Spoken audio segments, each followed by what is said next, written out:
आदाब नाज़रीन, खबरनामे में आपका इस्तकबाल। मैं रेशमा आपके साथ। आइए नजर डाल लेते हैं इस वक्त की सुर्खियों पर। वज़ीर आज़म नरेंद्र मोदी आज शाम भारत मंडपम में इंडिया AI इम्पैक्ट समिट में शिरकत करने वाले आलमी रहनुमाओं का करेंगे खैर मकदम। सरबराह इजलास में शिरकत करने वाले आलमी रहनुमाओं के साथ करेंगे दो तरफा बातचीत।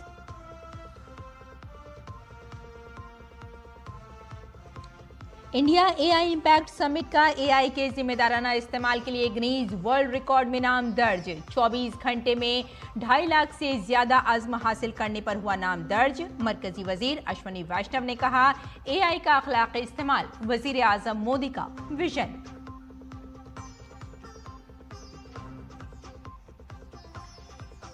सदर जमहूरिया द्रौपदी मुर्मू ने विशाखापट्टनम में बैनुल-अक़वामी फ्लीट रिव्यू में की शिरकत। मुख्तलिफ ममालिक के जंगी जहाजों और आबदोजों को किया शामिल। सदर जमहूरिया ने कहा, वसुधैव कुटुंबकम के उसूल पर मबनी है प्रोग्राम।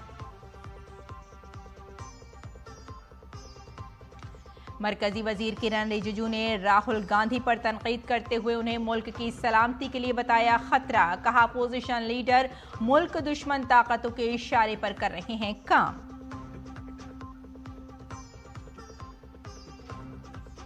और कर्नाटक अराजी घपले पर बीजेपी की कांग्रेस पर तनकीद। गौरव भाटिया ने कहा, वजीर आला सिद्धारमैया ने कांग्रेस को कम कीमत पर दिए प्लॉट, सरकारी जमीन हड़प गए राहुल गांधी।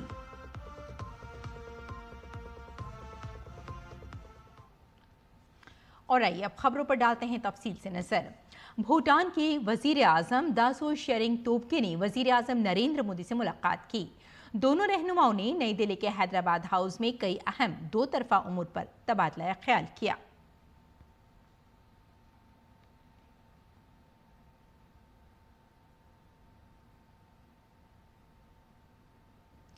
कजाकिस्तान के वजीर आजम ओलसाज बैक्टिनोफ ने वजीर आजम नरेंद्र मोदी से मुलाकात की। दोनों रहनुमाओं ने नई दिल्ली के हैदराबाद हाउस में कई अहम दो तरफा उमूर पर तबादला ख्याल किया।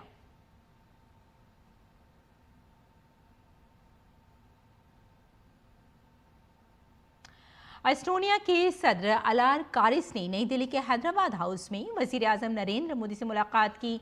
दोनों रहनुमाओं ने अहम दो तरफा उमूर पर तबादला ख्याल किया।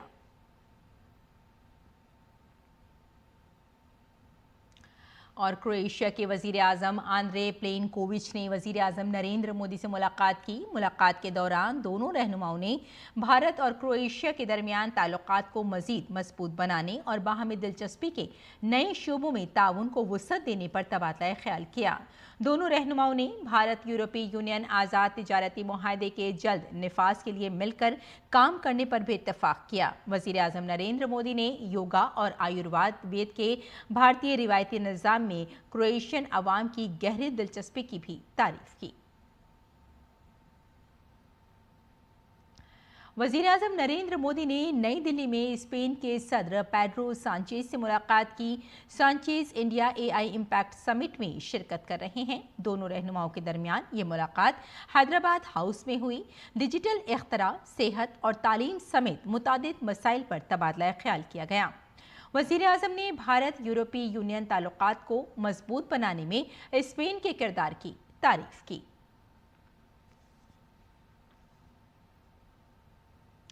फिनलैंड के वजीर आजम पैट्री ऑर्पो ने नई दिल्ली में वजीर आजम नरेंद्र मोदी से मुलाकात की। वो इंडिया AI इम्पैक्ट समिट में शिरकत करेंगे। दोनों रहनुमाओं ने AI रिसर्च और डिजिटलाइजेशन पर तबादला ख्याल किया। वजीर आजम नरेंद्र मोदी ने फिनलैंड के इख्तरा और AI क़यादत की तारीफ की।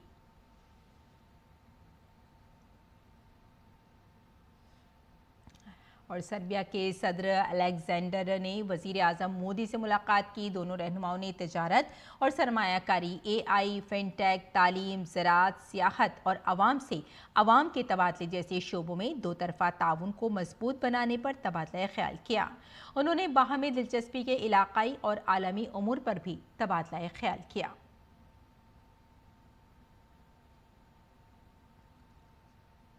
और गूगल के सीईओ सुंदर पिचाई ने नई दिल्ली के हैदराबाद हाउस में वजीर आजम नरेंद्र मोदी से मुलाकात की। भारत एआई इम्पैक्ट समिट की मेज़बानी कर रहा है, जिसका एहतमाम लोग, सैयारा और तरक्की के मौजू के तहत किया जा रहा है।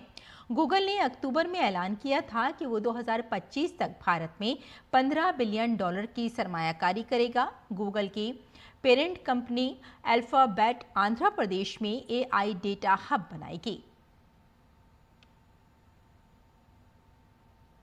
और अक़वाम मुत्तहिदा के सेक्रेटरी जनरल एंटोनियो गुटरेस भी इंडिया ओआई सरबराह इजलास में शिरकत के लिए दिल्ली पहुंच गए हैं। दिल्ली एयरपोर्ट पर उनका शानदार इस्तकबाल किया गया।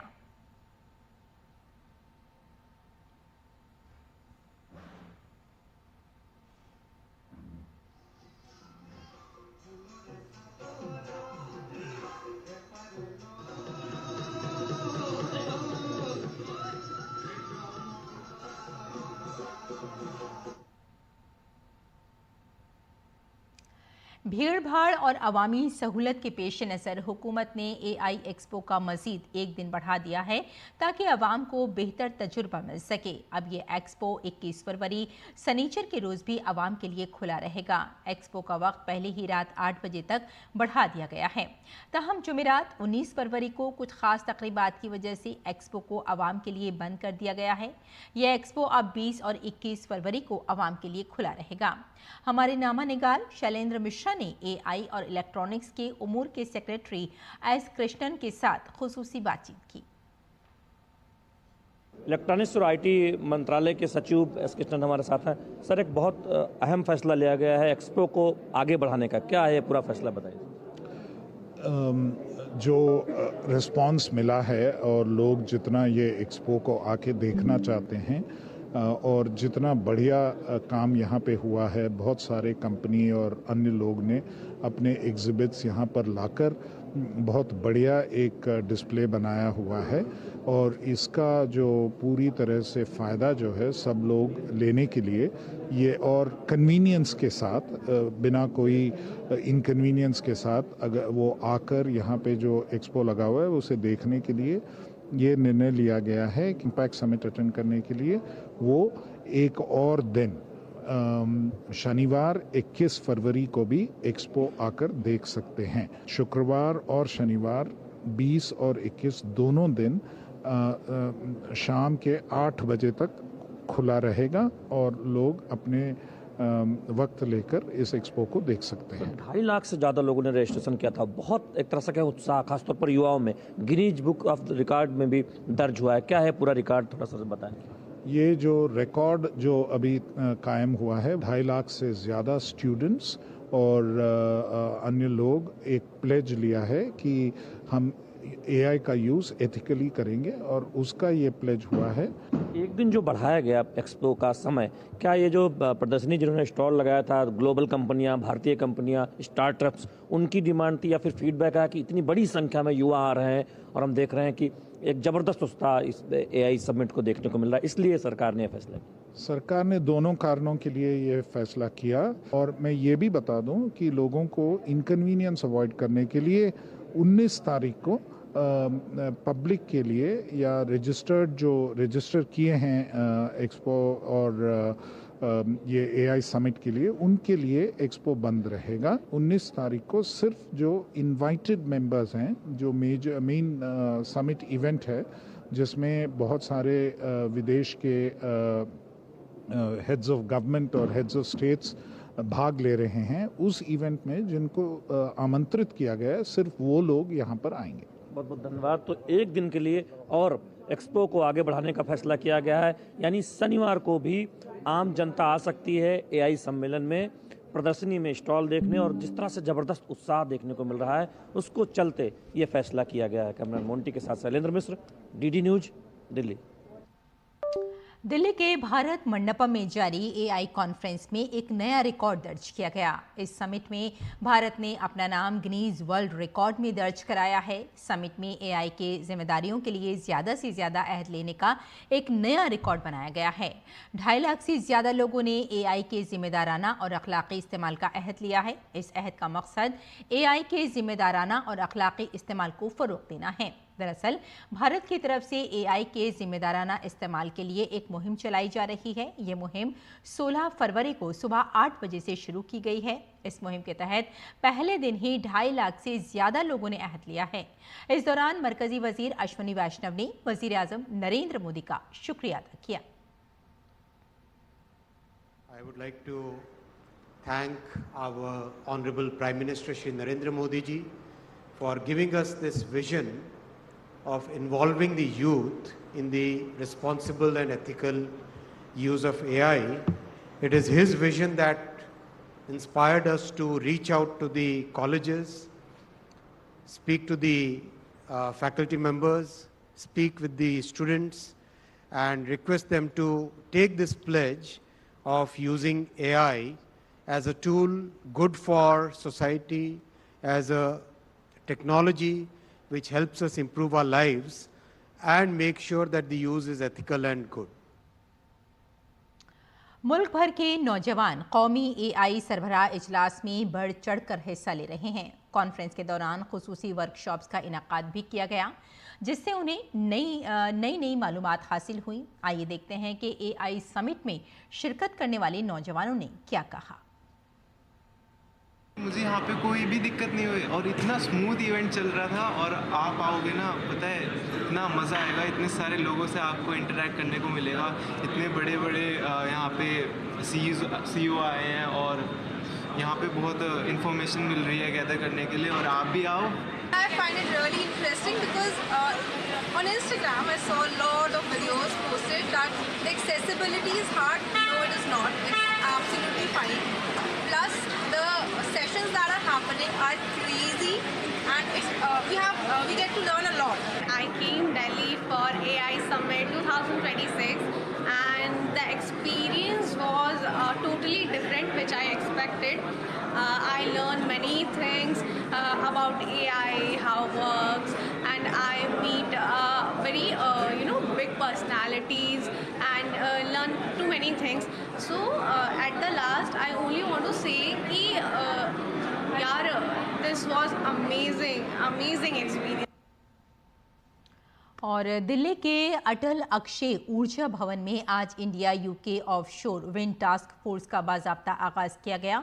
इस मौके पर बरतानिया के नायब वज़ीर आज़म डेविड लेमी और मरकज़ी वज़ीर तवानाई प्रहलाद जोशी के अलावा बरतानवी हाई कमिश्नर लिंडी कैमरन और तमाम भारतीय और बरतानवी अफसरान की एक बड़ी तादाद मौजूद थी। टास्क फोर्स की तश्कील पर तबसरा करते हुए मरकजी वजीर प्रहलाद जोशी ने कहा कि मुझे आज India UK offshore wind task force के बाज़ाब्ता आगाज़ का हिस्सा बनने पर खुशी है। भारत और बरतानिया साफ तवानाई में गहरी और बढ़ती हुई शराकतदारी का इश्तराक कर रहे हैं। जॉइंट टास्क फोर्स जो अनाउंस हुआ था माननीय प्रधानमंत्री जी के द्वारा during the visit of prime minister of England, वो हमने ऑफिशियली आज लॉन्च किया है। ऑफशोर विंड ए एमर्जिंग सेक्टर है और आप सब जानते हो ऑफशोर विंड से बिजली का उत्पादन, ओवरऑल बिजली का उत्पादन इन कंपैरिजन टू ऑनशोर ज़्यादा भी होता है। This reflects the deepening clean energy partnership between the two nations. And also India's offshore wind development will remain aligned to the national priorities, coastal realities and balanced economic growth. This is what we need, and as we all know, we want to increase, as India has already surpassed the 50% of its electricity generation through non-fossil sources. 5 years ahead of the time. In advance we have done that. आइए अगली खबर का रुख करते हैं। सदर जमहूरिया द्रौपदी मुर्मू ने आज विशाखापट्टनम में बैनुल-अक़वामी फ्लीट रिव्यू में हिस्सा लिया। मुसल्ह अफवाज के सुप्रीम कमांडर के तौर पर सदर ने बहरी बेड़े का एक रस्मी मुआयना किया और भारत की बहरी ताकत और समुद्री सलाहियतों का मुजाहिरा देखा। इंटरनेशनल फ्लीट रिव्यू का इनेकाद 15 से 25 फरवरी तक किया जा रहा है। इस बहरी मश्क में 100 से ज़ायद ममालिक हिस्सा ले रहे हैं। इस मश्क में मुख्तलिफ ममालिक के जंगी जहाज़, आबदोज, हवाई जहाज़ और वफ्द शिरकत करेंगे जो आलमी बहरी ताकत और ताउन का मुजाहरा करेंगे। इस तकरीब के जरिए सदर जमहूरिया भारतीय बहरिया की सलाहियतों के साथ साथ दोस्त ममालिक के जहाज़ों बशमूल बड़े जंगी जहाज़ों और आबदोज़ों का जायज़ा लेती हैं। ये दोस्त ममालिक के साथ एक रिवायती मसरूफियत है। बहरी ताकत और बाहमी ताउन को मजबूत बनाना है। सदर जमहूरिया द्रौपदी मुर्मू ने विशाखापट्टनम में बैनुल-अक़वामी फ्लीट रिव्यू के दौरान कहा कि ये तकरीब इत्तेहाद के पैगाम के साथ बैनुल-अक़वामी ताउन और दोस्ती को फ़रोग़ देती है। उन्होंने कहा कि इसका मकसद दोस्त ममालिक की बहरी अफ़वाज के दरमियान हम आहंगी, बाहमी ताउन और मैरीटाइम सिक्योरिटी को मजबूत बनाना है। International Fleet Review reflects unity, trust and respect among nations for maritime traditions. Ships with different flags and sailors from different countries exhibit the spirit of togetherness. The spirit of togetherness is well captured in the theme of this review, United Through Oceans. It is a positive message to the global community that the commitment and result of this collective naval strength can overcome all challenges. और सदर जमहूरिया द्रौपदी मुर्मू ने कहा कि वसुधैव कुटुंबकम के जज्बे के साथ भारत एक आलमी दोस्त के तौर पर उभर रहा है।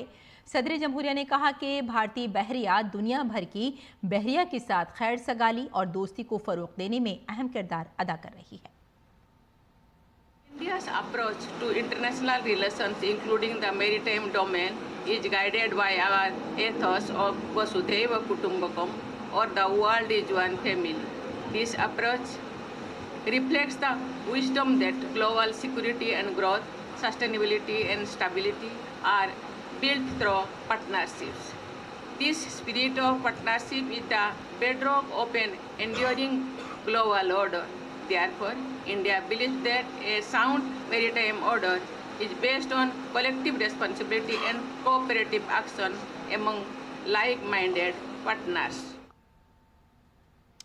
आइए आगे बढ़ते हैं, अगली खबर का रुख करते हैं। बीजेपी ने कर्नाटक अराजी घपले पर कांग्रेस पार्टी पर सख्त हमला करते हुए कहा कि कांग्रेस की बदउनवानी रुकने के कोई आसार नजर नहीं आ रहे हैं। बीजेपी के तर्जुमान गौरव भाटिया ने कहा कि बदउनवानी कांग्रेस पार्टी के डीएनए में बसी हुई है।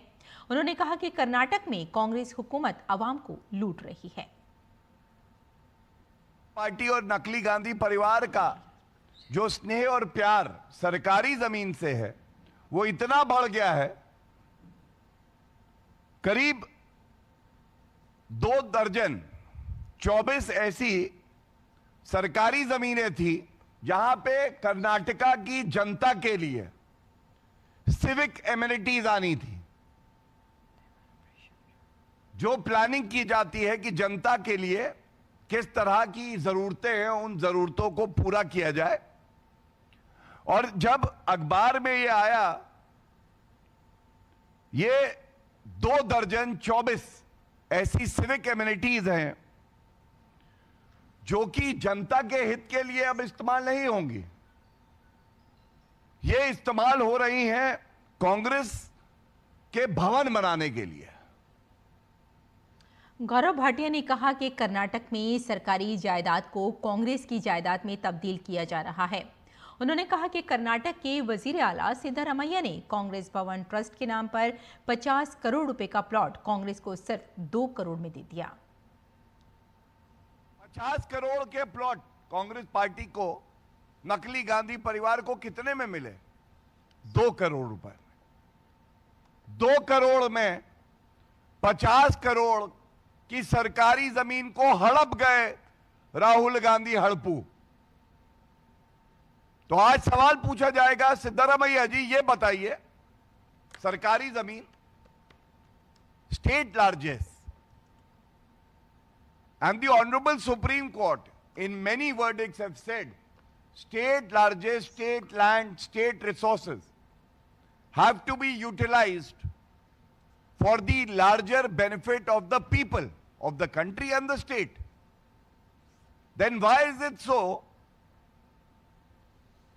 the Karnataka Congress government, under the leadership of CM Siddaramaiah ji, is transferring 24 pieces of land meant for civic amenities for the citizens of Karnataka, converting them to be used as Congress party headquarters. और पार्लिमानी उमूर के वजीर किरेन रिजिजू ने राहुल गांधी पर हमला करते हुए उन्हें मुल्क की सलामती के लिए सबसे खतरनाक शख्स करार दिया। उन्होंने राहुल गांधी पर मुल्क दुश्मन ताकतों से मिली भगत का इल्जाम लगाया। गांधी आज के दिन में भारत का सुरक्षा के लिए सबसे ज्यादा खतरनाक इंसान बन गया है। मैं ये क्यों कह रहा है कि राहुल गांधी आज भारत का सुरक्षा के लिए बहुत बड़ा चुनौती क्यों बन गया है? क्योंकि वो ऐसे ताकतों से मिले हुए हैं जो भारत विरोधी है।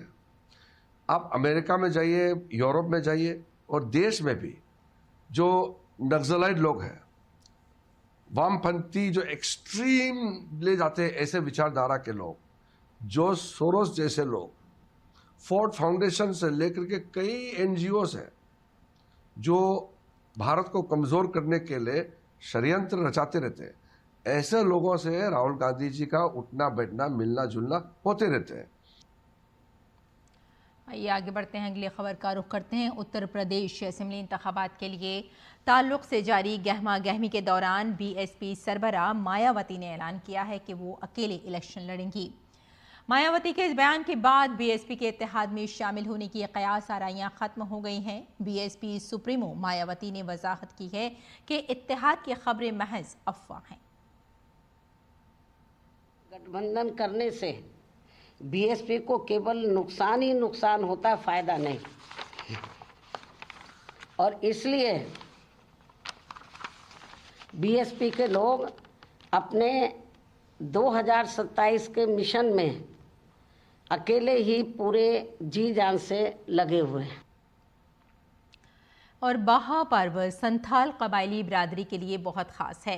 बाहा का मतलब है फूल। जब सखुआ के दरख्त फूलों से लदे होते हैं तो संथाल बिरादरी बाहा का त्यौहार बड़ी शान शौकत से मनाती है।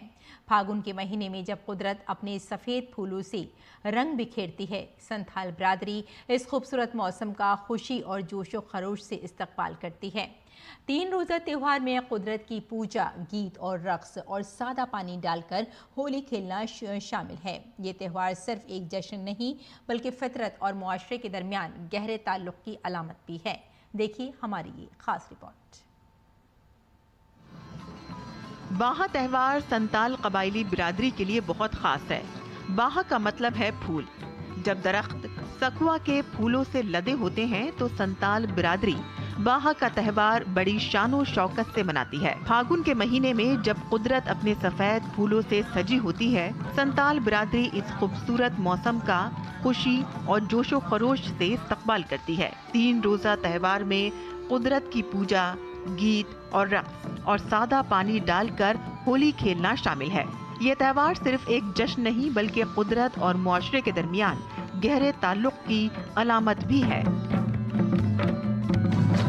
बाहा त्यौहार का सबसे अहम पहलू कुदरत की इबादत है, जो संताल बिरादरी के मजहबी अकीदे और कुदरत के तई अकीदत को जाहिर करता है। संताल बिरादरी सखुआ के दरख्त को मुकद्दस और अपने देवता का ठिकाना मानती है। इस त्यौहार के दौरान गांव वाले पुजारी की रहनुमाई करते हैं, नाचते हैं, गाते हुए जोहरथान की तरफ ले जाते हैं। वहाँ वो सखुआ के दरख्त के नीचे पूजा करते हैं और फिर कुदरत की तरफ से एक नेमत के तौर पर सबको सखुआ के फूल देते हैं, जिसे लोग अपने कानों और बालों में पहनते हैं। बाहा त्यौहार की मजहबी तारीख संताल बिरादरी की रूहानी अकीदत और कुदरत की परस्तिश की रिवायत का एक अहम हिस्सा है। ये त्यौहार समाजी हम आहंगी और अकीदे को यकजा करता है। Bureau report, DD news Urdu खबरें। तो नाज़रीन, खबरनामे में फिलहाल इतना ही। इजाज़त दी, आदाब।